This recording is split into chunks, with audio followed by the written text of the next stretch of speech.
The shot rang out across the dusty plains of Coloma, Nevada Territory, 1868, as Abigail Turner clutched the blood-stained letter that had started it all. Her heart pounded against her ribcage, tears streaming down her dirt-smudged face as she ran toward the only man who might help her now. The wanted poster with her brother's face had been nailed to every post from here to Carson City, but she knew in her heart he was innocent. "They've got it wrong, all wrong," she gasped, collapsing into the arms of the tall stranger whose reputation had drawn her to his door. "My brother never killed that man. Holden Fairchild, a man whose name inspired whispers throughout the territory, steadied her with calloused hands. He'd hung up his gun 2 years ago, seeking peace after years of bounty hunting had left his soul as parched as the Nevada desert.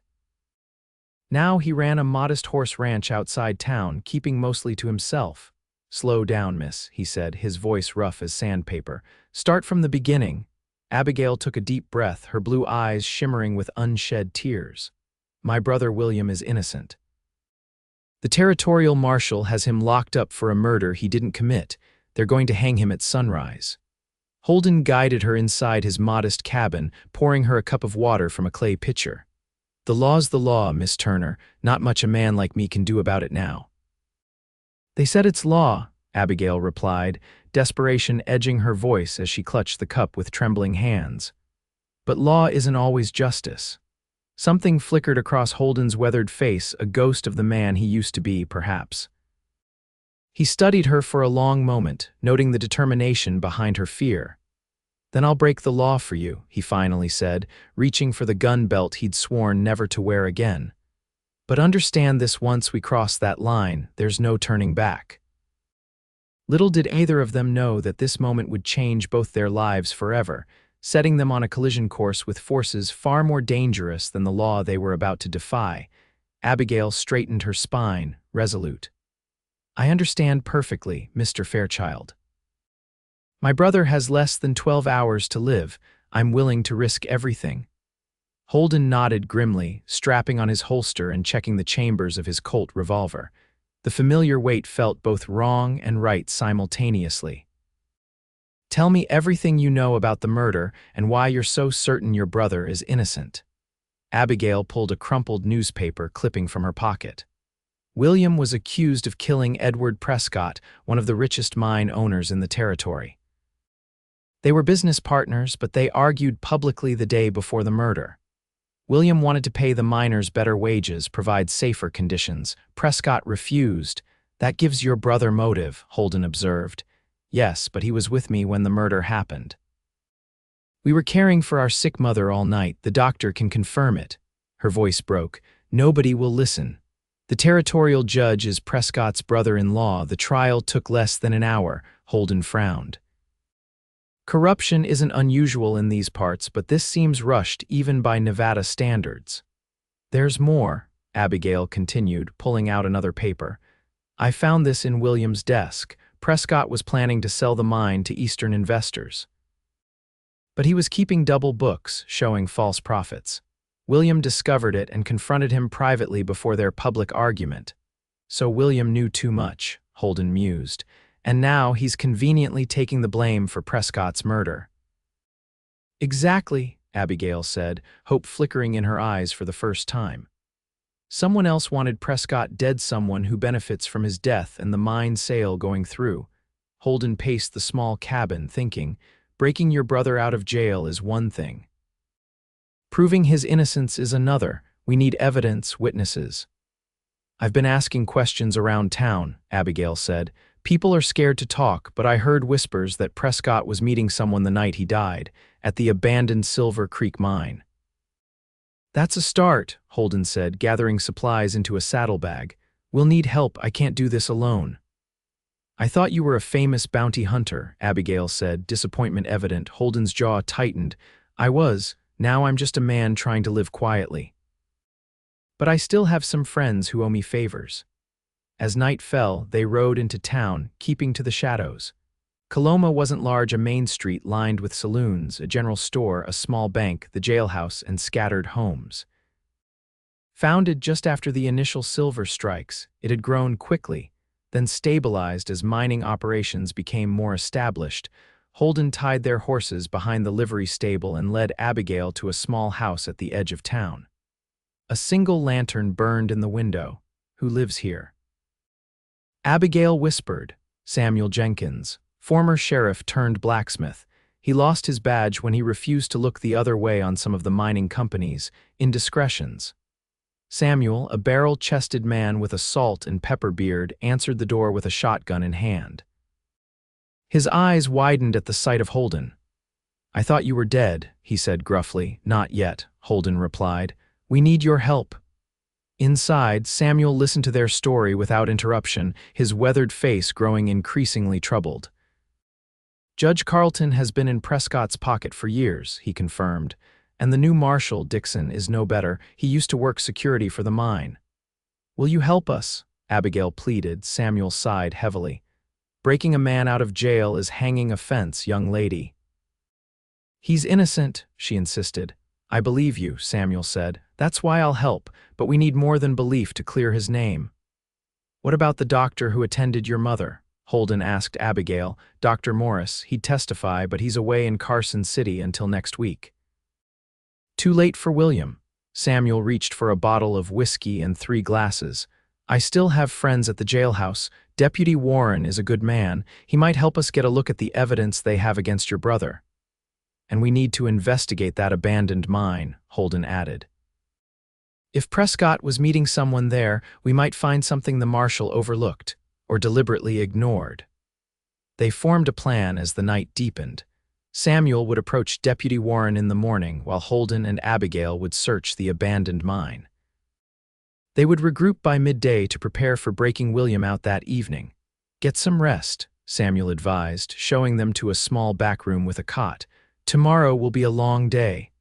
Abigail sat on the edge of the cot, suddenly looking young and vulnerable. Holden stood awkwardly in the doorway, unsure what to say. "Why did you agree to help me?" she asked quietly. "You don't know me, you don't know William." Holden considered the question. "I've seen too many men hang for crimes they didn't commit. And too many guilty men walk free because they had money or connections." "Is that why you gave up bounty hunting?" His expression darkened. "I tracked a man for 6 months. He'd allegedly killed a banker's daughter. When I finally caught him, he swore he was innocent. I didn't listen, just brought him in for the bounty. They hanged him the next day." Holden's voice grew distant. "A year later, the banker's son confessed on his deathbed. He'd killed his sister in a drunken rage, and his father paid to have someone else take the blame." Abigail reached for his hand impulsively. "This time will be different. We'll save William." Her touch startled him, warm and soft against his calloused palm. For a brief moment, something passed between them, an understanding, a connection. Then Holden withdrew his hand. "Try to sleep," he said gruffly. "I'll keep watch." Dawn broke over the mountains, painting Coloma in hues of gold and amber. Abigail emerged from the back room to find Holden and Samuel studying a crude map of the town. "The jail has 4 cells," Samuel was saying. "William is likely in the back one. There's a small window that faces the alley." "What about guards?" Holden asked. "Usually just the marshal and 1 deputy, but for a hanging they might bring in extras." Abigail joined them, accepting a cup of coffee from Samuel. "What's the plan for the mine?" "It's about 3 miles south of town," Holden explained. According to Samuel, it was abandoned after a collapse 2 years ago. Dangerous, but if someone was using it for secret meetings, they'd have cleared a path. After a quick breakfast, they separated. Samuel headed to find Deputy Warren, while Holden and Abigail rode south toward Silver Creek Mine. The mine entrance was partially concealed by overgrowth, but as they drew closer, Abigail pointed out fresh tracks in the dirt. "Someone's been here recently," she observed. Holden dismounted, examining the ground. Multiple people, at least 3 different horses, judging by the tracks. They secured their horses and approached cautiously. The mine entrance was dark and foreboding, its wooden support beams weathered and cracked. "Stay behind me," Holden instructed, lighting a lantern. "And be careful where you step. The ground could give way." The air inside was stale and thick with dust. Rusted mining equipment lined the walls of the main tunnel. They walked slowly, the lantern casting eerie shadows against the rough-hewn walls. "Look," Abigail whispered, pointing to the ground. "The dust is disturbed here. Someone cleared a path." They followed the subtle trail deeper into the mine. After about 50 yards, the main tunnel branched into two smaller ones. "Which way?" Abigail asked. Holden held the lantern higher, examining both paths. "This one," he decided, indicating the right tunnel. "See how the cobwebs are broken."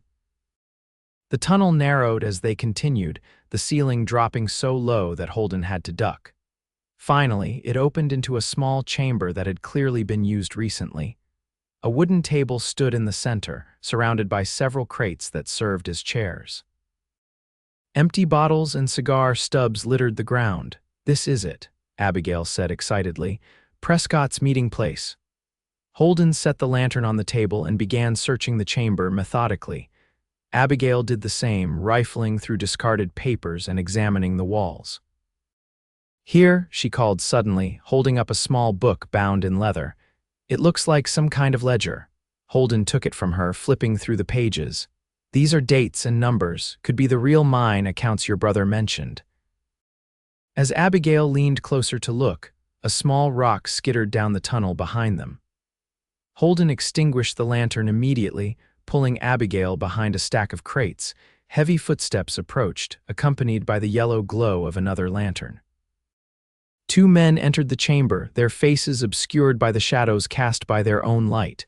"I'm telling you, someone's been asking questions in town," the first man said, his voice low and gravelly. "That Turner girl won't let this go." "It doesn't matter," the second man replied. "Her brother hangs tomorrow. After that, the mine sale goes through and we all get paid. And if she finds evidence—" "What evidence? Prescott's dead, the ledger is missing, and our Eastern investors don't care about a few dead miners as long as the profits keep flowing." Abigail tensed beside Holden, her breath catching. He squeezed her hand in warning, willing her to stay silent. "Still," the first man continued, "we should make sure she stops asking questions. Permanently." "After the hanging," the second man agreed. "Make it look like grief drove her to something desperate. No one will question it." They continued discussing details of the mine sale as they gathered some papers from the table. Holden strained to see their faces, but they kept their backs to the crates where he and Abigail were hiding. Finally, the men left, their voices and footsteps fading down the tunnel. Abigail let out a shaky breath. "They're planning to kill me." "Not if I have anything to say about it," Holden replied grimly. "Did you recognize either voice?" She shook her head. "The second one sounded vaguely familiar, but I couldn't place it. We need to get this ledger to Samuel, then find a way to identify those men." They waited several minutes to ensure the men were gone before relighting their lantern and making their way carefully back to the mine entrance. Outside, the bright midday sun momentarily blinded them. As their eyes adjusted, Holden froze. Their horses were gone. "They must have spotted them," he said, scanning the area. "We'll have to walk back to town." "That will take hours," Abigail protested. "We don't have a choice. And we need to stay off the main road. Those men might be waiting for us." They set off across the rough terrain, keeping the town's distant buildings in sight while avoiding open spaces where they might be spotted. The Nevada sun beat down mercilessly, and soon both were sweating and parched. "Tell me about your brother," Holden said, partly to distract Abigail from their predicament. She smiled despite their situation. "William is 4 years older than me. He practically raised me after our father died in the war. He's smart, taught himself engineering and geology. That's how he became Prescott's partner. He designed safer support systems for the mines." "And your mother, consumption," Abigail said softly. "She's been bedridden for months. William and I take turns caring for her. She doesn't even know he's been arrested. I couldn't bear to tell her." Holden felt a renewed sense of purpose. This wasn't just about righting a wrong, it was about saving a family. They reached the outskirts of town as the afternoon shadows lengthened. Samuel's house appeared empty, but they approached cautiously, circling around to the back entrance. Samuel was waiting for them, his expression grave. "Where have you been? I've been worried sick." They explained what happened at the mine, showing him the ledger. "This proves the mine was running at a loss," Samuel said, examining the pages. but it doesn't prove who killed Prescott. What about Deputy Warren? Holden asked. Samuel shook his head. Warren's sympathetic, but scared. He did tell me something interesting, though. The murder weapon was never found. What was it? Abigail asked. A knife with a distinctive handle, silver with turquoise inlay. Prescott was stabbed in the back. Holden frowned. Not exactly a mining tool. No, Samuel agreed. More like something a gentleman might carry. Did Warren mention any unusual visitors to the jail? Abigail asked. Just the usual Judge Carlton, Marshal Dixon. And the head of the investors' group from back east, a man named Lawrence Bennett. He arrived yesterday and seems mighty interested in making sure the hanging proceeds on schedule. Holden and Abigail exchanged glances. Could Bennett have been one of the men at the mine? She wondered. Possibly, Holden said. We need to get a look at him without being seen. There's a town meeting at the courthouse this evening, Samuel offered. The marshal is explaining the security arrangements for tomorrow's hanging. Bennett will probably be there. Perfect, Holden said. Abigail and I will observe from outside. In the meantime, we need to refine our plan for breaking William out tonight. Samuel unrolled a detailed diagram of the jailhouse. Warren says they've added 2 guards specifically for tonight, one at the front entrance, one patrolling the back alley. The cell keys are kept on Marshal Dixon's belt when he's there, or in a locked drawer in his desk when he's not.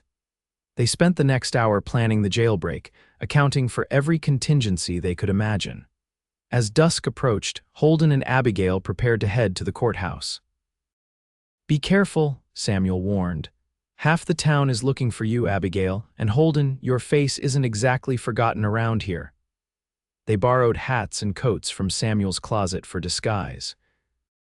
Holden helped Abigail tuck her long auburn hair under a wide-brimmed hat, his fingers brushing against her neck. She looked up at him, her blue eyes serious in the fading light. Thank you, she said quietly, for risking everything to help us. Holden found himself unable to look away from her face, noting the delicate freckles across her nose, the determined set of her mouth. Don't thank me yet. We still have to succeed. They slipped through the shadows toward the courthouse, a grand 2-story building that dominated the town square. Lanterns illuminated the windows, and the murmur of voices drifted out into the evening air. From the side of the building, they could peer through a window without being observed. The town's leading citizens filled the benches inside merchants, mine managers, and the wealthier ranchers. At the front stood Marshal Dixon, a burly man with a thick mustache addressing the crowd. That's the marshal, Abigail whispered, and the man to his right is Judge Carlton. Holden studied the judge, a thin, austere man with cold eyes. Who's the well-dressed gentleman next to him? The one with the gold watch chain? I don't know, I've never seen him before. Bet that's Bennett, Holden said. He looks Eastern and prosperous. They listened as Dixon outlined the security measures for the hanging. We don't anticipate any trouble, he was saying, but given the Turner girls' attempts to interfere with justice, we're taking extra precautions. A man near the back stood up. What about the rumors that Turner was framed? My cousin works at the assay office and he says those mine reports were doctored. Dixon's face darkened. Those are dangerous accusations, Peterson. William Turner was tried and convicted according to territorial law. The evidence was conclusive. What evidence? Another voice called out. Everyone knows William wouldn't hurt a fly, Judge Carlton banged his gavel. Order, this matter is settled. The law has spoken, and William Turner will hang at dawn for the murder of Edward Prescott. The well-dressed man, presumably Bennett, leaned forward and whispered something to the judge, who nodded and addressed the crowd again. Mr. Bennett has kindly offered to fund additional security for tonight and tomorrow. We appreciate his civic-mindedness, especially as a visitor to our town. Abigail gripped Holden's arm. They're expecting us to try something. Of course they are, Holden replied, but they're expecting a frontal assault, not what we have planned. They watched a while longer, trying to memorize Bennett's features. As the meeting concluded, people began filing out of the courthouse. Holden pulled Abigail deeper into the shadows. Wait, she whispered, peering intently at the doorway. That man with Bennett, I recognize him. Holden followed her gaze to a stocky man with a neatly trimmed beard. Who is he? George Harrington. He manages the mine's finances. He and Prescott were close, but he was always polite to William. Could he have been one of the men at the mine today? Abigail concentrated. Maybe the voice could match. They watched as Bennett, Harrington, and several others walked toward the town's only hotel. Once they were out of sight, Holden and Abigail hurried back to Samuel's house through back alleys and gardens. Samuel was waiting anxiously. Any complications? They're doubling the guards, Holden informed him. Bennett's paying for extra security. That makes things harder, Samuel acknowledged, but not impossible. As midnight approached, they made final preparations. Samuel had procured extra ammunition for Holden's revolver and a small derringer for Abigail, which she tucked into her boot. Only as a last resort, Holden instructed her. We're trying to avoid bloodshed. I know how to shoot, she replied steadily. My father taught me before he went to war. Samuel handed them each a small flask of whiskey. Not for drinking, it's for the diversion. According to their plan, Samuel would create a distraction at the front of the jailhouse, a drunk causing a ruckus while Holden and Abigail approached from the back alley. They would subdue the patrol guard, then use the small window of William's cell to communicate with him before picking the lock on the back door. The night was moonless, perfect for their purposes. They moved silently through the sleeping town, staying in the deepest shadows. As they neared the jailhouse, they could see a guard smoking on the front porch, his rifle leaning against the wall. Samuel nodded to them and staggered into the street, singing an off-key rendition of "Oh, Susanna" and waving his flask. The guard straightened, watching Samuel's approach with annoyance. Holden and Abigail slipped around to the back alley. As expected, another guard was patrolling between the jailhouse and the adjacent building. Holden waited until the man's back was turned, then crept up behind him and struck him hard on the back of the head with the butt of his revolver. The guard collapsed without a sound. Tie him up, Holden whispered to Abigail, handing her some rope, and gag him. While she secured the unconscious guard, Holden located the small, barred window that Samuel had described. He tapped softly on the wall beside it. "William," he called quietly. A face appeared at the window, haggard and unshaven, but with the same determined blue eyes as Abigail. "Who are you?" William Turner demanded. "A friend of your sister's. We're getting you out of here." William's eyes widened. "Abby's with you. Is she crazy? They'll hang her too if they catch her." Abigail rushed to the window. "William, it's me. We have proof you didn't kill Prescott." "Abby, listen to me. You need to leave town. Now, it's not just about the murder anymore. They're covering up something much bigger." "The double books?" she asked. "We know about those. We found the real ledger at Silver Creek Mine." William shook his head urgently. "Not just that. The mine is failing, yes, but Prescott found a new vein, a rich one. He was going to cut Harrington and the other investors out of the deal. That's why they killed him." Holden interrupted. "Later, we need to get you out first. Stand back from the window." While Abigail kept watch, Holden worked on the lock of the back door. It was old and simple, yielding quickly to his lockpicks. Inside, a narrow hallway led past storerooms to the cell block. They found William in the last cell, as Samuel had predicted. The key to the cells, however, was nowhere in sight. "Dixon must have it on him," Holden muttered, examining the lock. From the front of the jailhouse came the sound of Samuel's diversion growing louder. The guard was telling him to move along, but Samuel was insisting on reporting a crime. "We don't have time for finesse," Holden decided, drawing his revolver. "Stand back, William." He fired at the lock, the sound deafening in the confined space. The lock shattered and William pushed the cell door open. "That'll bring them running," Holden said grimly. "We need to move. Now." They rushed down the hallway toward the back door, but before they reached it, the front door of the jailhouse burst open. Marshal Dixon and the front guard appeared, weapons drawn. "Freeze," Dixon shouted. "Drop your weapons." Holden pushed Abigail and William toward the back door. "Run." "I'll hold them off." "No," Abigail cried, but William pulled her along. Holden fired 2 shots toward the ceiling, forcing Dixon and the guard to duck for cover. Then he backed toward the door, keeping his revolver trained on them. Outside, Samuel had brought their horses around. William helped Abigail mount, then swung up behind her. Holden emerged from the jailhouse just as Dixon and the guard gave chase, bullets whistling past them. "Go," Samuel shouted. "I'll meet you at the old Miller cabin." Holden leapt onto his horse and they galloped away, the sounds of pursuit fading behind them. They rode hard for nearly an hour, following game trails through the hills north of town. Eventually, they reached the abandoned cabin that Samuel had described, a dilapidated structure that had once belonged to an unsuccessful prospector. They dismounted, leading the horses behind the cabin to hide them from view. Inside, the cabin was dusty but intact, with a small fireplace and crude furniture. "We shouldn't risk a fire," Holden said, checking the windows. "They'll be searching for us." William collapsed onto a rickety chair, exhaustion evident in every line of his body. Abigail rushed to embrace him. "Are you hurt? Did they mistreat you?" "I'm fine, Abby," he assured her, though the dark circles under his eyes suggested otherwise. "Just tired and worried about Mother. Is she?" "Mrs. Whitaker is sitting with her. She thinks you're away on business." Abigail turned to Holden. "This is Holden Fairchild. He's risking everything to help us." William extended a hand. "Thank you, I won't forget this." Holden shook his hand briefly, uncomfortable with gratitude.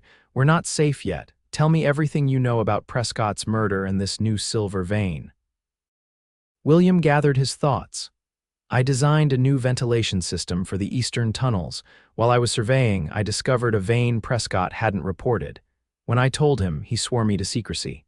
Said he was tired of sharing profits with investors who contributed nothing but capital." "So he was planning to develop it himself?" Holden asked. William nodded. "He asked me to help him set up a separate operation. I refused, told him it was dishonest. We argued about it privately, then had our public argument about worker conditions the next day." "And you think Harrington found out about the vein?" "I'm certain of it. The night before Prescott was killed, I overheard him arguing with someone at the mine office. I didn't see who it was, but they mentioned Silver Creek and our arrangement." "The abandoned mine," Abigail said. "That's where they were meeting secretly. Prescott was stabbed," Holden reminded them, "with a distinctive knife that was never found. Does that mean anything to you, William?" William's eyes widened. "Prescott always carried a fancy knife, silver handle with turquoise. He used it to cut cigars. Said it was a gift from his wife." "So the killer took Prescott's own knife," Holden mused. "That suggests it wasn't premeditated, an argument that escalated, perhaps." A noise outside made them all freeze. Holden drew his revolver, motioning for Abigail and William to stay back. He crept to the window and peered out cautiously.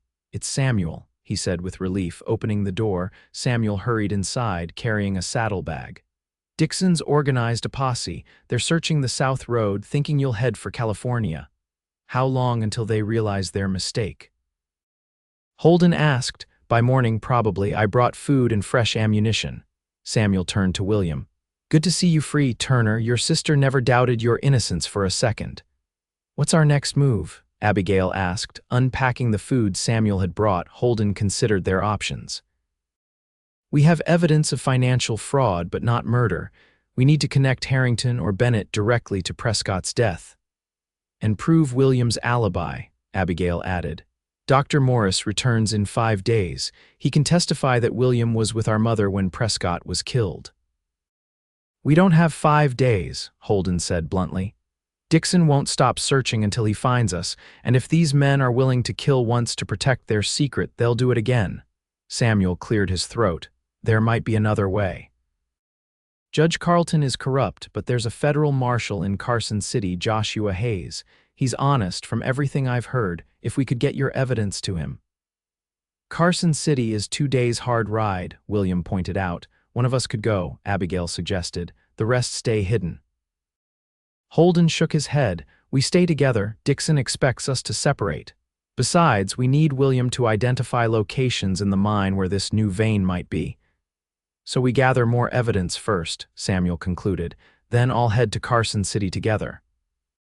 They ate a simple meal of jerky, biscuits, and cold coffee as they refined their plan. William would guide them to the mine at dawn, where they would search for evidence of the new silver vein. Then they would investigate Silver Creek Mine further, hoping to find something that would directly link Harrington or Bennett to Prescott's murder. As night deepened, they took turns keeping watch. During his shift, Holden found himself observing Abigail as she slept, her face peaceful despite their dire circumstances. There was a strength in her that he admired, a determination to fight for what was right regardless of the cost. When she stirred and caught him watching, he didn't look away. "Can't sleep," she whispered, careful not to wake the others. "Someone needs to keep watch." She sat up, wrapping a blanket around her shoulders against the night chill. "I keep thinking about those men at the mine planning to kill me." "I won't let that happen," Holden said, his voice low but fierce. "Why do you care so much? You barely know us," he considered the question. "I told you about the innocent man I helped hang. What I didn't tell you is that he had a sister too. She begged me to listen, said he couldn't have done it." I ignored her.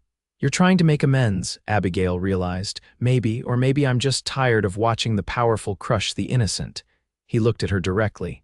"Either way, I'm seeing this through."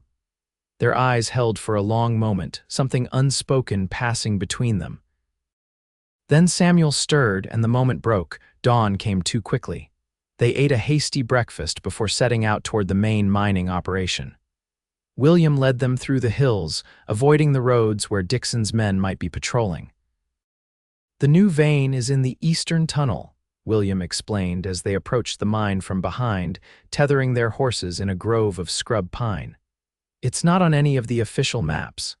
The mine was already active, workers streaming in for the morning shift. They waited until the foreman had made his rounds, then William guided them to a ventilation shaft half hidden by rocks. "This comes out near where I found the vein," he said. "It's a tight fit, but passable." One by one, they squeezed through the narrow opening, emerging into a dimly lit tunnel. The sounds of mining pickaxes striking rock, men shouting, ore carts rolling echoed from the main shafts. William led them through a maze of tunnels, some so low they had to crawl. Finally, they reached a small chamber that showed signs of recent excavation. "Here," William said, pointing to a glittering seam in the rock wall. "This is it, high-grade silver, possibly the richest vein in the entire mine."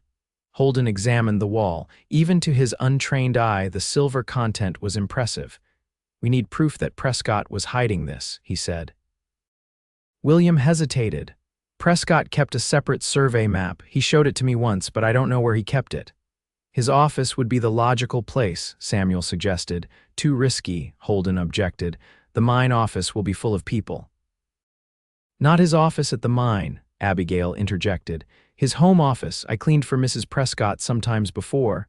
She trailed off. "Mrs. Prescott left town after the funeral, went to stay with her sister in San Francisco. The house is empty except for a caretaker who only comes during the day." Holden nodded slowly. "That could work. We'll check it tonight." They made their way back through the ventilation shaft and retrieved their horses. Deciding the cabin was too obvious a hiding place for a second night, they found shelter in a shallow cave Samuel knew about from his hunting trips. As evening approached, Holden and Abigail prepared to visit the Prescott house. William and Samuel would remain behind, as William's face was too well known in town. "Be careful," William urged his sister. "Dixon's men will be watching the house." "We'll approach from the back," Holden assured him. "No one will see us." They rode to within a half-mile of town, then proceeded on foot, using the deepening shadows as cover. The Prescott mansion stood on a hill overlooking Coloma, its windows dark against the twilight sky. As Abigail had predicted, there was no sign of the caretaker. They circled around to the service entrance at the back of the house, where Abigail produced a key from her pocket. "Mrs. Prescott trusted me," she explained, unlocking the door.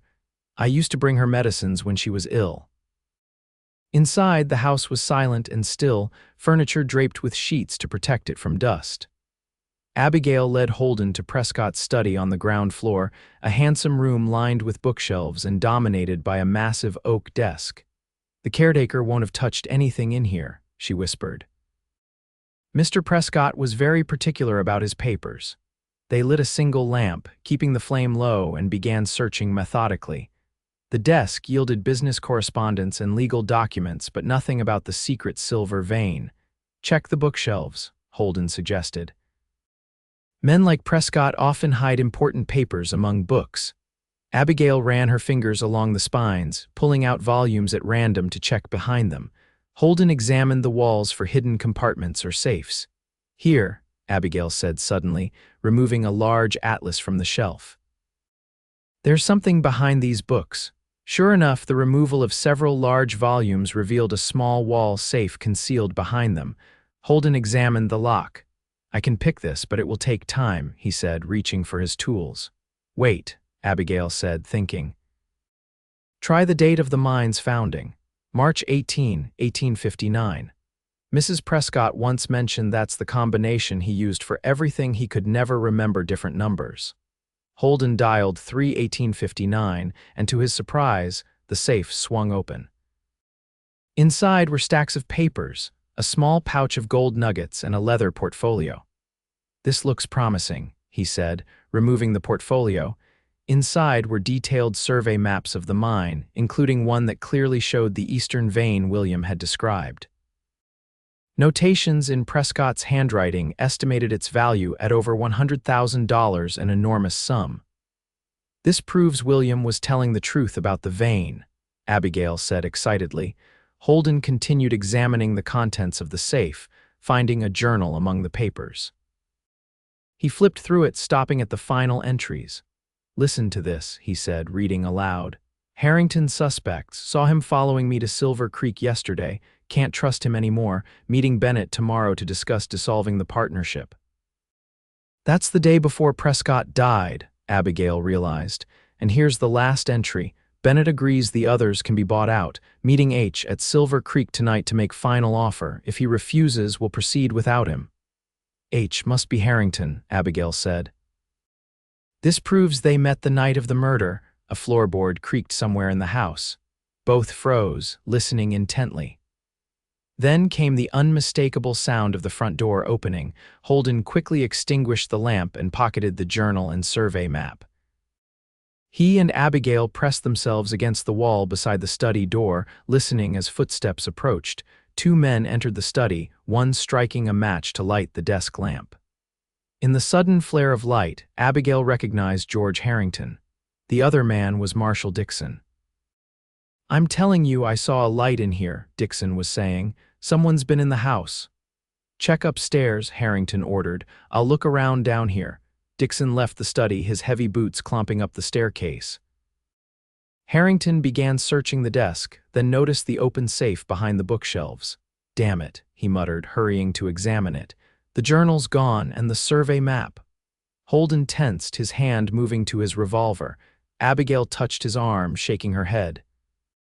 Any sound would bring Dixon running. Harrington turned, scanning the room, his gaze passing over the dark corner where they stood. For a heart-stopping moment, Abigail thought he had seen them, but then he moved to the doorway. Dixon, he called. The safe's been opened. They've been here.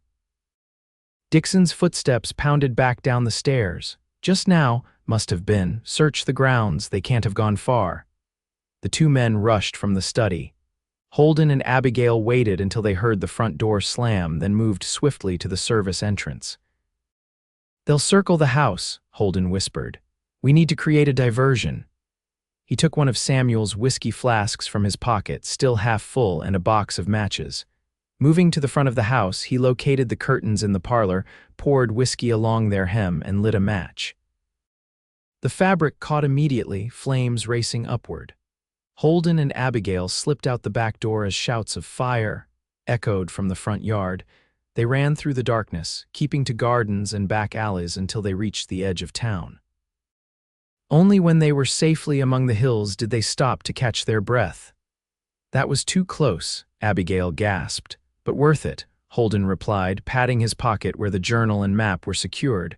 We have what we need now. They made their way back to the cave where William and Samuel were anxiously awaiting their return. We heard gunshots in town, Samuel said. Started to worry, not gunshots. The Prescott house is on fire, Holden explained, producing their findings, but we got what we came for. William examined the survey map with expert eyes. This proves everything. The vein is right where I said it was. Samuel read through the journal entries.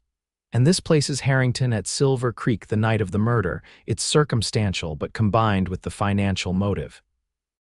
It's enough to take to the federal marshal, Holden finished. We leave for Carson City at first light. They spent a restless night in the cave, taking turns keeping watch. By dawn, they were ready to depart, their few belongings packed and horses saddled. The journey to Carson City would take them through open country for much of the way. Dixon's posse would be searching every road and trail, making their task all the more dangerous. We'll avoid the main roads, Holden decided, studying a crude map Samuel had drawn. There's a pass through the mountains here that's rarely used. It's longer but safer. They set out as the first rays of sunlight crested the eastern hills, riding single file along game trails that wound through the rugged terrain. By mid-morning, they had climbed high enough to look back and see Coloma in the distance, smoke still rising from what remained of the Prescott mansion. "You think they suspect we're headed to Carson City?" Abigail asked as they paused to rest the horses. "Dixon's not a fool," Samuel replied. "He'll have men watching all the approaches to town," Holden agreed. "We need to be especially careful as we get closer. The federal marshal's office is near the center of town. We can't just ride up to the front door." They continued their journey, making good time despite the difficult terrain. By late afternoon, they had reached the mountain pass Samuel had mentioned, a narrow defile between towering rock walls. "Single file through here," Samuel advised. "The footing's treacherous." Holden took the lead, followed by Abigail, then William, with Samuel bringing up the rear. The pass was indeed difficult, requiring their full concentration to navigate safely. They were halfway through when the first shot rang out, echoing deafeningly between the rock walls. Holden's horse reared in panic, nearly throwing him. "Ambush," Samuel shouted, drawing his revolver. From above, more shots peppered the ground around them. Holden spotted movement on the ridge, at least 3 men with rifles. "Back," he ordered. "We can't go forward." They wheeled their horses around, but found their retreat blocked by riders emerging from behind a bend in the pass. Dixon sat astride a large bay horse, his revolver aimed squarely at them. "William Turner," he called, "you're under arrest for escaping lawful custody. The rest of you are charged with aiding a fugitive." They were trapped, caught in a crossfire between Dixon's men on the ground and the riflemen on the ridge. "We have evidence proving William's innocence," Holden called back. "Evidence that implicates Harrington in Prescott's murder," Dixon sneered. "Even if that were true, which I doubt you'd never live to testify." It was clear from his tone that he had no intention of taking them alive. This wasn't an arrest, it was an execution. Holden assessed their options rapidly. The walls of the pass were steep but not unclimbable. To their left was a narrow crevice that might provide cover. "On my signal," he said quietly to the others, "make for that crevice, I'll cover you." Before Dixon could give the order to fire, Holden drew both his revolvers and fired rapidly at the men on the ridge, forcing them to duck for cover. Now, Abigail, William, and Samuel abandoned their horses and ran for the crevice as Holden provided covering fire. Dixon and his men returned fire, bullets ricocheting off the rock walls. Holden emptied his revolvers, then ran after the others, diving into the crevice as bullets kicked up dust at his heels. The narrow opening widened into a small cave that offered temporary shelter from the gunfire. "Everyone all right?" Holden asked, reloading quickly. Abigail nodded, her face pale but determined. William was checking Samuel, who had a bleeding graze on his arm. "Just a scratch," the older man insisted. "I've had worse shaving."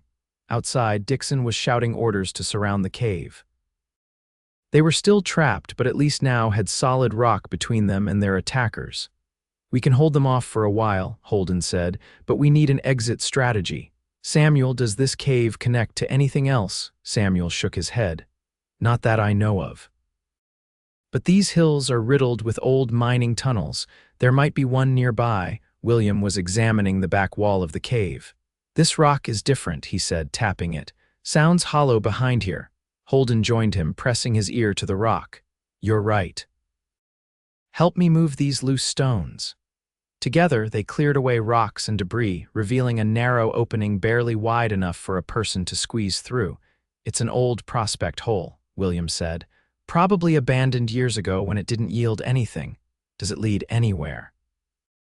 Abigail asked. "Only one way to find out," Holden replied, lighting a match to peer into the darkness. "I'll go first. If I'm not back in 5 minutes, assume it's a dead end." He squeezed through the opening, finding himself in a crude tunnel that sloped downward into the mountain. The air was stale but breathable. He followed it for about 50 yards before it opened into a larger tunnel with rotting support beams, clearly part of an abandoned mine. Returning to the others, he reported his findings. "It connects to an old mine shaft.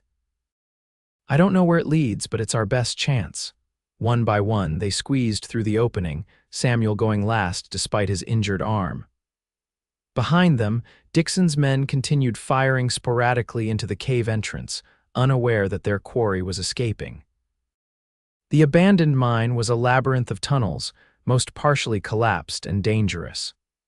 William took the lead, his mining experience proving invaluable as he identified the safest paths and avoided potential cave-ins. After what seemed like hours of navigating through the darkness, guided only by their 2 remaining matches and Holden's small lantern, they saw a glimmer of daylight ahead. "An exit," William said with relief. They emerged onto a steep hillside, blinking in the late afternoon sunlight. They were on the other side of the mountain from where the ambush had taken place, with no sign of Dixon or his men. "We've lost our horses and supplies," Samuel pointed out, "and we're still a day's journey from Carson City." "We have the evidence," Holden said, checking his pocket to ensure the journal and map were still there. "That's what matters." They began the difficult trek down the hillside, keeping to cover whenever possible. Without horses, their journey would be slower and more arduous, but they had no choice. As twilight approached, they found a small stream where they could drink and rest. Samuel's wound needed attention, so Abigail tore strips from her petticoat to create a fresh bandage. "You're good at this," Holden observed as she worked. "Lots of practice," she replied with a small smile. "William was always getting injured as a boy, and then I helped nurse soldiers during the war. Despite their exhaustion, they couldn't risk staying in one place too long." After a brief rest, they continued walking, using the stars to guide them toward Carson City. "Dixon will figure out we escaped through the mine eventually," Holden said as they trudged through the darkness. "He'll send men to Carson City if he hasn't already. What's our plan when we get there?" William asked. "Samuel and I will approach the federal marshal's office first," Holden decided. "You and Abigail stay hidden until we're sure it's safe." "I should go with you," Abigail objected. "I'm the one who's been investigating from the beginning." Holden started to argue, then stopped himself, recognizing the determination in her eyes. "All right, but William stays hidden. He's still a wanted man." They walked through the night, stopping only for brief rests. By dawn, their feet were blistered and their bodies ached with fatigue, but Carson City was visible in the distance. As they approached the outskirts of town, Samuel led them to a small farm owned by an old friend of his, a widow named Martha Jenkins, who had no love for territorial authorities. Martha welcomed them warily at first, then warmly when Samuel explained their situation. She provided food, fresh water for washing, and a place to rest in her barn. "Dixon's got no authority here in Carson City," she informed them, "but he's friendly with some of the local deputies. Word is they're watching for you." "What about the federal marshal?" Holden asked. "Joshua Hayes, do you know him?" Martha nodded. "Honest man, too honest, some say. His office is on C Street near the Mint." They decided that Holden and Abigail would go into town that afternoon, while William and Samuel remained at Martha's farm to recover from their ordeal. Before they left, William pulled his sister aside. "Be careful, Abby. Even with evidence, these men are dangerous. They won't give up easily." "I'll be fine," she assured him, embracing him tightly. "By tonight, your name will be cleared." Martha provided clean clothes for both Holden and Abigail. Dressed as a respectable couple, they would attract less attention in town than in their trail-worn attire. As they prepared to leave, Holden found himself watching Abigail again. She had brushed her auburn hair until it shone, arranging it neatly beneath a borrowed bonnet. The simple dress Martha had lent her suited her far better than he would have expected. She caught his gaze and raised an eyebrow questioningly. "You clean up well," he said, feeling oddly awkward. "So do you," she replied, taking in his clean-shaven face and borrowed suit. "Almost respectable." Their eyes held for a moment longer than necessary, until Martha interrupted with final directions to the marshal's office. Carson City was considerably larger and more civilized than Coloma. The streets were wider, the buildings more substantial, and there was an air of prosperity that the smaller mining town lacked. The territorial mint dominated the center of town, its imposing stone facade a symbol of the wealth flowing from Nevada's silver mines. Holden and Abigail walked arm in arm, looking like any young couple out for an afternoon stroll. They took an indirect route to the marshal's office, circling blocks to ensure they weren't being followed. The federal marshal's office was a modest building with the United States flag flying outside. Two deputies stood guard at the entrance, scrutinizing visitors. "Let me do the talking," Holden murmured as they approached. The deputies straightened as they neared, hands resting casually near their weapons. "Afternoon, sir, madam," one said. "What's your business with the marshal?" "We have evidence regarding a murder in Coloma," Holden said straightforwardly. "We need to speak with Marshal Hayes directly." The deputies exchanged glances. "Your names?" "John and Mary Smith," Holden lied smoothly. "We're passing through on our way to California." The deputy looked skeptical but nodded toward the door. "Wait inside. I'll see if the marshal is available." Inside, the office was Spartan but orderly, a desk for a clerk, a few chairs, and a closed door presumably leading to the marshal's private office. The clerk, a young man with spectacles, looked up from his paperwork. "May I help you? We're waiting to see Marshal Hayes," Abigail replied with a polite smile. "It's rather urgent." They sat on a bench against the wall while the deputy went to speak with the marshal. Through the window, Holden noticed more men gathering outside, not in uniform, but watching the building with obvious interest. "We may have company soon," he murmured to Abigail. "Dixon's men or Harrington's?" Before she could respond, the marshal's door opened, and Joshua Hayes himself appeared, a tall, lean man with a weathered face and piercing gray eyes. He studied them for a moment, then gestured toward his office. "Come in," he said simply. Once the door closed behind them, Hayes leaned against his desk, arms crossed. "You're not John and Mary Smith," he stated matter-of-factly. "You're Holden Fairchild, former bounty hunter. And you," he turned to Abigail, "must be Abigail Turner, sister of the man who supposedly murdered Edward Prescott." Holden tensed, ready to reach for the small derringer hidden in his boot. Hayes noticed and shook his head. "Relax, Fairchild. If I wanted to arrest you, those deputies would have done it outside. I'm more interested in why you're here." Abigail stepped forward. "We have evidence proving my brother is innocent, evidence that implicates George Harrington and possibly others in Edward Prescott's murder." "That's a serious accusation," Hayes said, his expression neutral. "What evidence?" Holden produced Prescott's journal and the survey map, explaining what they had discovered about the secret silver vein and the conspiracy to hide it. Hayes examined the documents carefully, his frown deepening as he read the final journal entries. "This puts Harrington with Prescott the night of the murder, but it doesn't prove he killed him." "There's more," Abigail insisted. "My brother was with our sick mother when Prescott was killed, Doctor.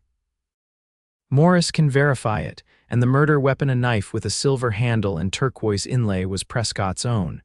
William says Prescott always carried it." Hayes looked up sharply. "How do you know about the knife? That detail wasn't published." "Deputy Warren in Coloma told us," Holden explained. "He's sympathetic but afraid to speak publicly." Hayes paced the office, thinking. "I've had my eye on Coloma for some time. There have been rumors of corruption, but nothing I could act on officially." He stopped, facing them directly. "Where is William Turner now?" Holden and Abigail exchanged glances. "Safe," Holden said carefully, "but still a wanted man." "Not for long, if what you're saying is true," Hayes replied. I have the authority to supersede the territorial court if there's evidence of corruption or miscarriage of justice. He moved to the window, peering out at the men still gathered across the street. Looks like Marshal Dixon sent a welcoming committee, or perhaps Mr. Harrington did. What do we do? Abigail asked anxiously. Hayes turned back with a determined expression. We spring the trap. But on our terms, not theirs. He outlined his plan quickly. He would assemble a group of trusted deputies and send a coded telegram to a judge in Virginia City who had the authority to issue federal warrants.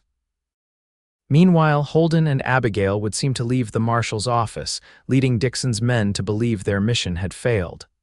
I'll have my men follow discreetly, Hayes assured them. When Dixon or Harrington make their move, we'll be ready. It's risky, Holden objected. What if they just decide to shoot us? Not in the middle of Carson City in broad daylight, Hayes replied. They'll want to take you somewhere quiet first. That's when my men will intervene. Abigail touched Holden's arm. It's our best chance to clear William's name quickly. Otherwise, we'll be fugitives indefinitely. Reluctantly, Holden agreed to the plan. Hayes gave them further instructions, then escorted them to the door himself. Remember, he said quietly as they prepared to leave, look disappointed. Like I didn't believe you. Holden and Abigail exited the marshal's office with slumped shoulders and downcast expressions. The men watching from across the street straightened, one detaching from the group to follow as they walked dejectedly toward a small hotel. Don't look back, Holden murmured. They're following. They entered the hotel, rented a room as Mr. and Mrs. Smith, and went upstairs. Once inside, Holden positioned himself near the window, keeping watch on the street below. They've stationed men at both exits, he reported. They'll wait until dark, I expect. Abigail sat on the edge of the bed, suddenly overwhelmed by the events of the past days. Do you think this will work? Holden turned from the window, his expression softening as he saw her exhaustion. Hayes seems competent, and he believed us, which is more than I expected. And if it doesn't work, he moved to sit beside her, taking her hand impulsively. Then we keep fighting. I told you I'd see this through, and I meant it. She looked at him, really looked at him, seeing beyond the gruff exterior to the man beneath a man who had risked everything for strangers because it was right. Why did you really help us, Holden? She asked softly. It wasn't just about making amends for past mistakes, was it? He hesitated, unused to examining his own motivations. When you came to my door that first day, you reminded me of who I used to be, before I became cynical, before I stopped believing that one person could make a difference. His voice grew quieter. You made me want to be that person again. The honesty of his answer touched her deeply. Without thinking, she leaned forward and kissed him gently on the cheek. Thank you, she whispered, for everything. The moment was interrupted by a soft knock at the door. Holden was on his feet instantly, gun drawn. Who is it? He called. Delivery for Mr. Smith, came the reply. Holden motioned for Abigail to stand behind the door, then opened it cautiously. A young boy stood in the hallway, holding a folded note. Marshal Hayes sent this, the boy said quietly, handing over the paper before disappearing down the stairs. The note was brief. They're making their move at midnight. Be ready. As evening fell, they prepared as best they could. Holden checked and rechecked his weapons. Abigail practiced drawing the small derringer from her boot, her hands steady despite the danger ahead. Whatever happens, Holden said as midnight approached, stay close to me. The knock, when it came, was loud and authoritative. Open up. Carson City Sheriff's Department. Holden and Abigail exchanged glances. This wasn't part of the plan. Just a moment, Holden called, moving to position himself beside the door while Abigail took cover behind the bed. The door burst open before he could reach it, kicked in by a man wearing a deputy's badge but whom Holden recognized as one of the men who had been watching the marshal's office earlier. Holden Fairchild, Abigail Turner, you're under arrest for aiding and abetting a fugitive, the man announced, revolver drawn. On whose authority? Holden demanded, his own weapon aimed steadily. Mine, said Marshal Dixon, stepping into the doorway behind the false deputy. You've led me on quite a chase, Fairchild. More men filed into the room surrounding them. Holden counted 6 in total, all armed. Where's Hayes? Holden asked, still hoping the federal marshal's plan was in motion. Dixon smirked. Marshal Hayes received an urgent telegram requiring his immediate attention in Virginia City. Most unfortunate timing. Holden realized they had been betrayed. Someone in Hayes' office had informed Dixon of the plan. "Lower your weapon, Fairchild," Dixon ordered, "or the girl dies first." Seeing no alternative, Holden slowly placed his revolver on the floor. The false deputy immediately seized it, then roughly tied Holden's hands behind his back. Another man did the same to Abigail. "What about the evidence?" one of Dixon's men asked. Dixon patted Holden's pockets, finding Prescott's journal and the survey map. "Right where Hayes said they'd be," he remarked, tucking them inside his coat. "Harrington will be pleased." They were led downstairs and out the back door where a wagon waited. The streets of Carson City were deserted at this late hour, with no sign of the federal deputies Hayes had promised. As they were forced into the wagon, Abigail whispered, "What went wrong?" "Someone tipped them off," Holden replied grimly. "Probably someone in Hayes' office." The wagon rolled through the quiet streets and out of town, heading back toward the mountains they had crossed so painfully the day before. Dixon and two of his men rode alongside while the others followed in a second wagon. "Where are you taking us?" Abigail demanded. Dixon smiled coldly. "Back to Coloma. Your brother's execution has been moved up. Special permission from Judge Carlton. You'll both join him." Holden worked at the ropes binding his wrists, but they were expertly tied. He could see Abigail doing the same, her face a mask of determination despite the dire situation. They traveled for several hours, the rough road making conversation difficult.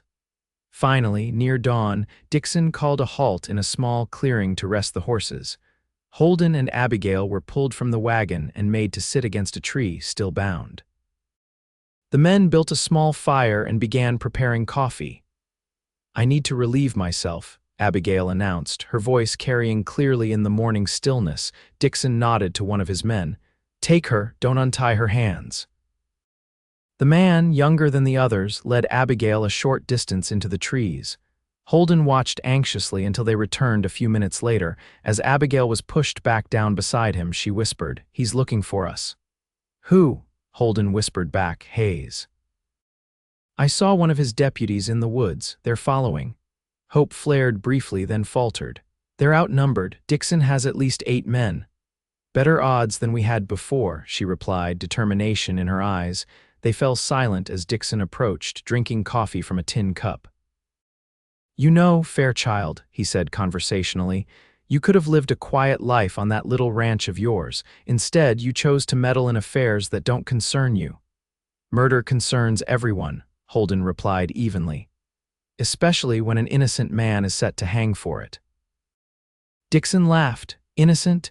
William Turner was a troublemaker from the start, always talking about miners' rights, safer conditions, fair wages." He spat into the dirt. "Men like him disrupt the natural order of things." "And what order is that?" Abigail asked bitterly.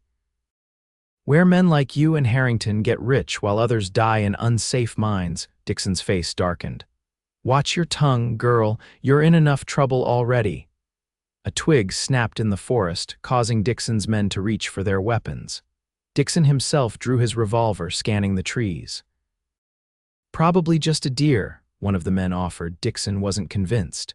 "Check the perimeter, all of you." The men spread out, moving cautiously into the trees. Dixon remained by the fire, his revolver trained on Holden and Abigail. Suddenly, a shot rang out from the forest, followed by another.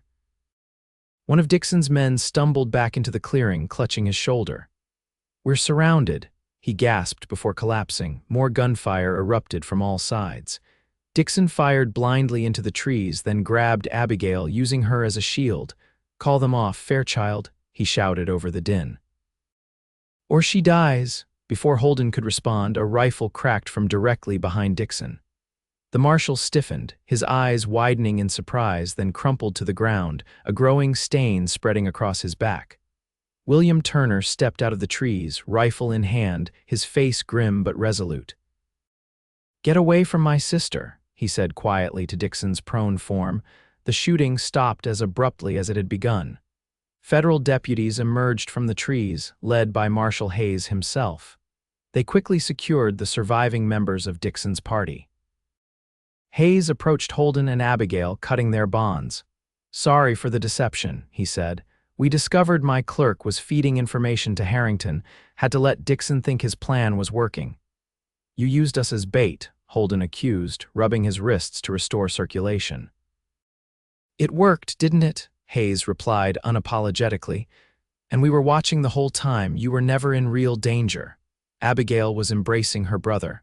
"How did you get here? Samuel and I were worried when you didn't return," William explained. "We came into town and saw you being taken away. We found Hayes just returning from sending fake telegrams to throw off Dixon's informant." Hayes recovered Prescott's journal and map from Dixon's coat. "This, combined with William's testimony and what we found in the Silver Creek mine, will be enough to clear William's name and implicate Harrington and Bennett." "What about Judge Carleton?" Holden asked. "Already in custody," Hayes said with satisfaction. "My men in Virginia City picked him up this morning. The territorial governor has appointed a special prosecutor to investigate the entire affair." Dawn was breaking fully now, painting the mountains in pink and gold. As the deputies prepared to transport their prisoners back to Carson City, Holden found himself standing apart, watching Abigail with her brother. She had accomplished what she set out to do, saved William, exposed corruption, and ensured justice would be served. His part in this story was over. As if sensing his thoughts, Abigail looked up, meeting his gaze across the clearing. She said something to William, then walked toward Holden. "You're planning to leave, aren't you?" she asked without preamble. He nodded. "My work here is done. You don't need me anymore." "That's not true," she said quietly, stepping closer. "What if I want you to stay?" Holden looked at her in surprise. "Why would you want that?" "Because when I look at you, I see a good man, a man who risks everything for what's right, a man who keeps his promises." She took another step closer. "A man I've come to care for." He stood frozen, uncertain how to respond to the honesty in her eyes. "I'm not the settling down type, Abigail. I've been alone a long time." "So have I," she replied. "Taking care of Mother, helping William, always putting everyone else first." She reached for his hand, her touch warm and certain. "Maybe it's time we both tried something different." Before he could respond, Hayes called them back to the wagons. The moment broken, they joined the others for the journey back to Carson City. The next few days passed in a whirlwind of depositions, testimonies, and legal proceedings. William was officially exonerated, his record cleared completely. George Harrington and Lawrence Bennett were arrested and charged with Edward Prescott's murder, as well as numerous counts of fraud and corruption. The evidence against them was overwhelming. In addition to Prescott's journal, Hayes' men had found the murder weapon, the distinctive knife with its silver and turquoise handle, hidden in Harrington's office safe. A witness came forward who had seen Harrington returning to town the night of the murder, his clothes disheveled and stained. Bennett eventually confessed, hoping for leniency. According to his testimony, Harrington had arranged the meeting with Prescott at Silver Creek Mine to discuss the newly discovered vein. When Prescott refused to include them in the new operation, an argument erupted, and Harrington stabbed Prescott with his own knife. Bennett had helped dispose of the body, making it appear that the murder had taken place in town. They had then conspired with Judge Carleton and Marshal Dixon to frame William, knowing his public disagreements with Prescott provided a convenient motive. The hasty trial and scheduled execution were designed to eliminate William before anyone could investigate too deeply. With the case resolved, life began returning to normal. William took over management of the mine, implementing the safety improvements and fair wages he had long advocated. Dr. Morris returned from Carson City and helped nurse their mother back to health. Samuel Jenkins was offered his old job as sheriff of Coloma, which he accepted on the condition that he could choose his own deputies. His first appointment was Deputy Warren, whose quiet assistance had been crucial to exposing the conspiracy. Holden had remained in Carson City throughout the proceedings, testifying when required but otherwise keeping to himself. He had taken a room at a small boarding house, spending his evenings alone, thinking about what came next. He had received offers. Marshal Hayes had suggested he consider a position as a federal deputy, and Samuel had invited him to become his deputy in Coloma. But something held him back from accepting either opportunity. On the final day of the hearings, as the judge officially declared William Turner a free man, Holden sat in the back of the courtroom, watching Abigail embrace her brother. She was radiant with happiness, her face more beautiful than ever in its joy. When she looked up and saw him, her smile deepened. She whispered something to William, then made her way through the crowded room to where Holden stood. "You're leaving, aren't you?" she asked, echoing her question from days before. "I can see it in your face." "I need to get back to my ranch," he said, avoiding her eyes. "The horses need tending." "Is that the only reason?" He hesitated, then met her gaze directly. "I'm not good at staying in one place, Abigail, at being part of something. I've been alone too long." "You weren't alone these past days," she pointed out. "You were part of something important, part of a family in a way." The word family struck him unexpectedly. He had been so long without one that he had forgotten what it felt like to belong. "William and I are returning to Coloma tomorrow," Abigail continued when he didn't respond. "Mother is asking for you. She wants to thank you properly for saving her son." Holden shifted uncomfortably. "No thanks necessary. I just did what was right. Will you at least come say goodbye?" She asked, her eyes searching his. "Please?" He couldn't refuse her, not when she looked at him that way. "All right, tomorrow before you leave." The next morning, Holden arrived at the hotel where the Turners were staying. William answered the door, greeting him warmly. "Abigail's just helping Mother dress," he said, inviting Holden inside. "They'll be out shortly." As they waited, William expressed his gratitude once more. "I owe you my life, Fairchild. I won't forget that." "You would have done the same," Holden replied awkwardly. "Perhaps," William conceded. "But not many men would risk everything for strangers. That takes a special kind of courage." Before Holden could respond, the bedroom door opened. Mrs. Turner appeared, supported by Abigail. She was a frail woman, her illness evident in her thin frame and pale complexion, but her eyes were bright and alert. "So this is the man who saved my William," she said, extending a trembling hand. "I cannot thank you enough, Mr. Fairchild." Holden took her hand carefully. "No thanks needed, madam. Your children did most of the work. They're quite remarkable." "Yes, they are," Mrs. Turner agreed, her eyes twinkling. "And they get it from their father, not me. I was always the cautious one." She studied Holden's face. "You remind me of him, you know." "Same sense of justice. Same stubbornness, too, I'd wager." Holden found himself smiling despite his discomfort. "So I've been told, madam." Mrs. Turner patted his hand. "Call me Alina, please, and know that you will always have a place at our table should you ever find yourself in Coloma." The sincerity of her welcome touched him. "Thank you, Alina, I appreciate that." Abigail had been watching this exchange with a soft expression. "Mother, William, could I have a moment alone with Mr. Fairchild?" They withdrew tactfully to the bedroom, leaving Holden and Abigail standing awkwardly in the sitting room. "So," she said, "you're really going back to your ranch?" He nodded. "It's what I know." "Alone." It wasn't a question, but he answered anyway. "Yes, alone." She moved closer, her eyes never leaving his face. "What if you didn't have to be?" His heart beat faster, but he forced himself to be honest.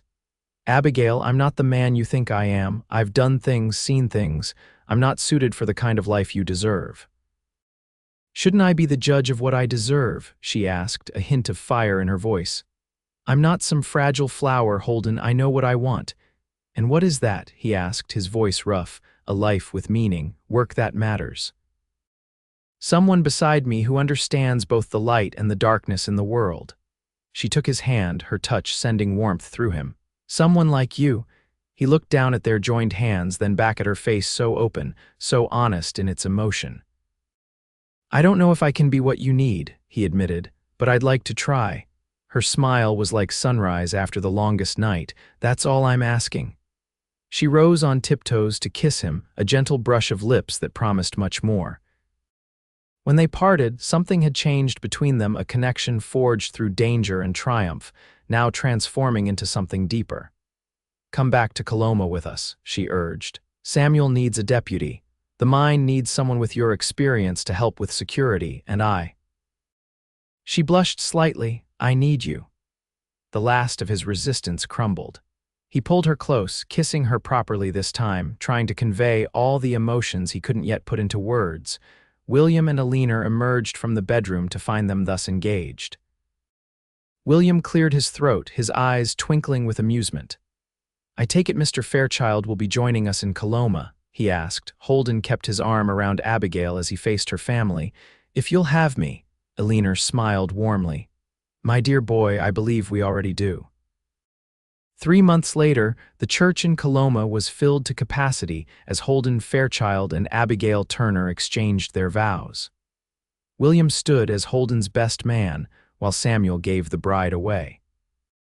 Alina Turner, much improved in health, watched with happy tears as her daughter began a new chapter of her life.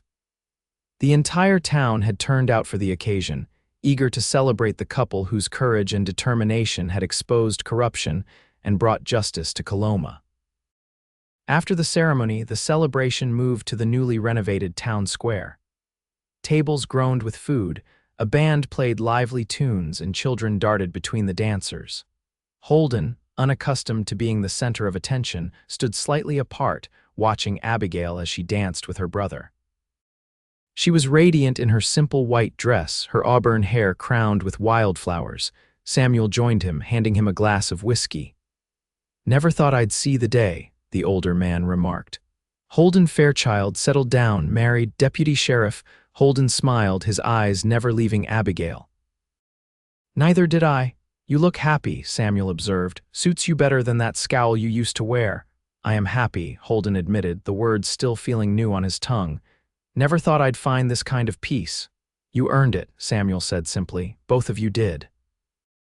The music changed to a slower tune, and Abigail looked up, finding Holden's eyes across the square. She said something to William, then made her way through the crowd to her husband's side. "Are you hiding, Deputy Fairchild?" she teased, taking his hand. "Observing," he corrected, setting down his glass to pull her closer. "It's what I do best." "Not quite," she whispered, rising on tiptoes to kiss him lightly. "But I'll let you practice your other talents later." He laughed, a sound that had once been rare but now came easily. "Is that a promise, Mrs. Fairchild?" "Absolutely," she replied, her eyes sparkling. "For tonight and all the nights to come." As they swayed together under the stars, surrounded by their community, Holden reflected on the journey that had brought him here. From solitary bounty hunter to husband, deputy, and respected member of society, all because one brave woman had appeared at his door, declaring that her brother was innocent and the law was wrong. "What are you thinking?" Abigail asked, noting his thoughtful expression. "About the day we met," he replied. "When you said they said it's law and I told you then I'll break the law for you," she smiled at the memory. "You did break the law and then you helped fix it." "We fixed it," he corrected. "Together." "Together," she agreed, resting her head against his chest.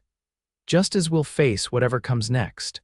And in that moment, with the woman he loved in his arms and a future of possibility before them, Holden Fairchild knew that he had finally found his true home.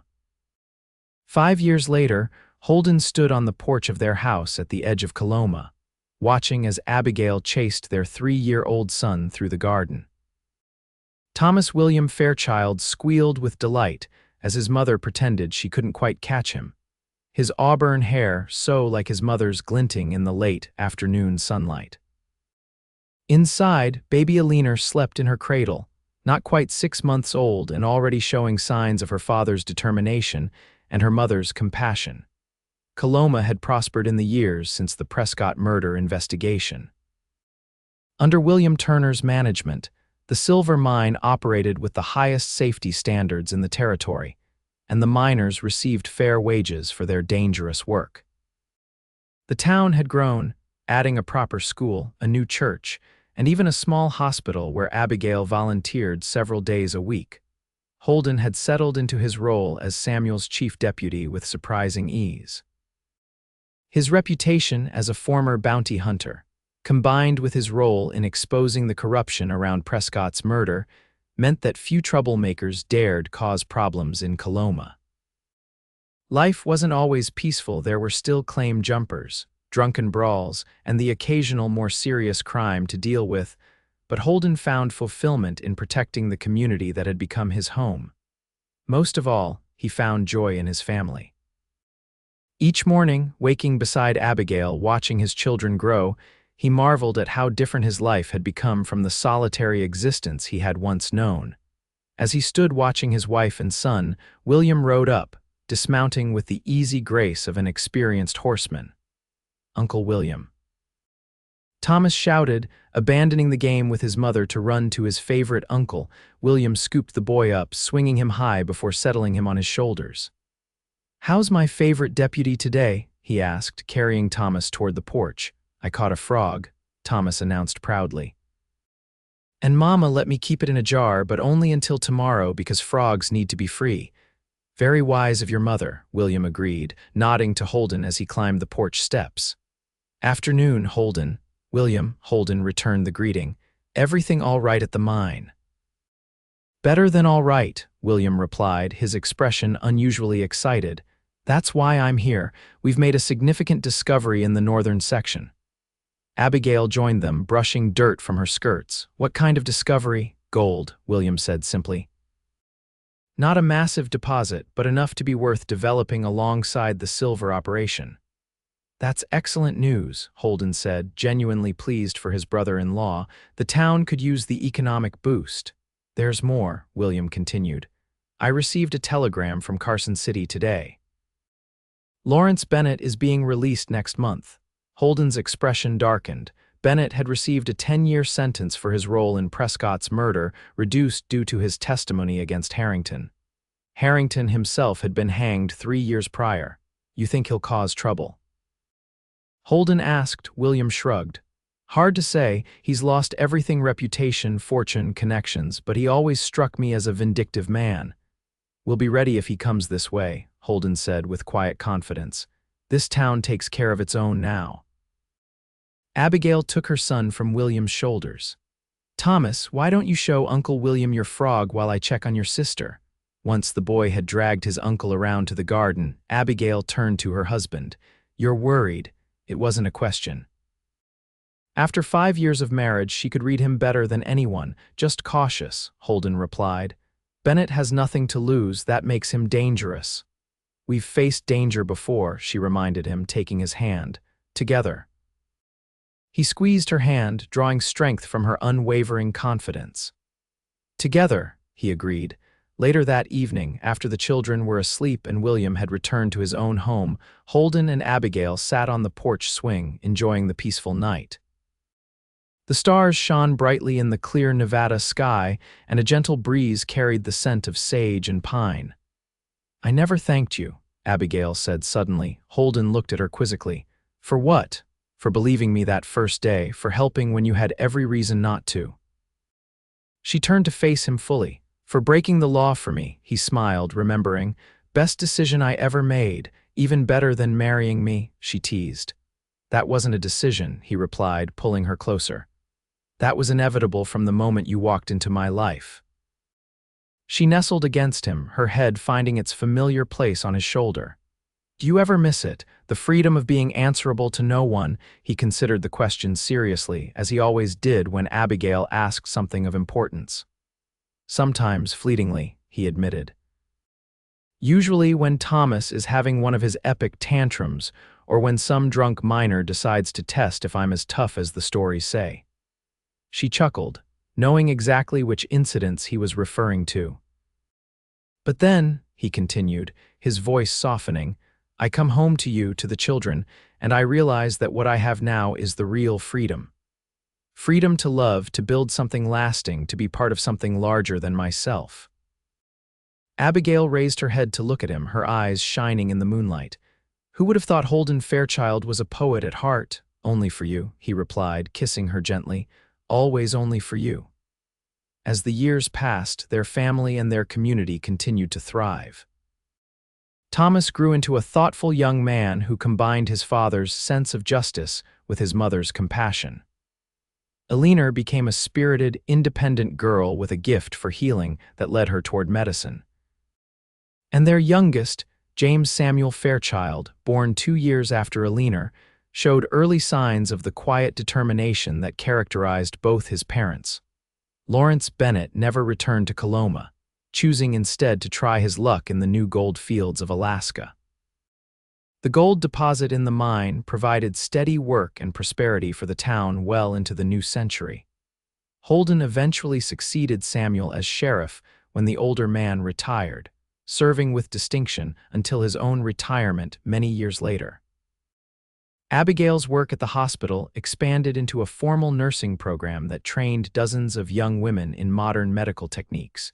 Through it all, the joys and sorrows, triumphs and challenges that life inevitably brings, they remained each other's steadfast supporters and truest loves. The former bounty hunter and the determined sister, who had once convinced him to break the law for justice's sake, had found in each other a partnership that neither had dared hope for but that both treasured above all else. And on quiet evenings, when the children were grown and the house was still, they would often sit together on that same porch swing, watching the stars emerge over the Nevada mountains, their hands intertwined as they had been since that fateful day when she said, "They said it's law," and he replied, "Then I'll break the law for you."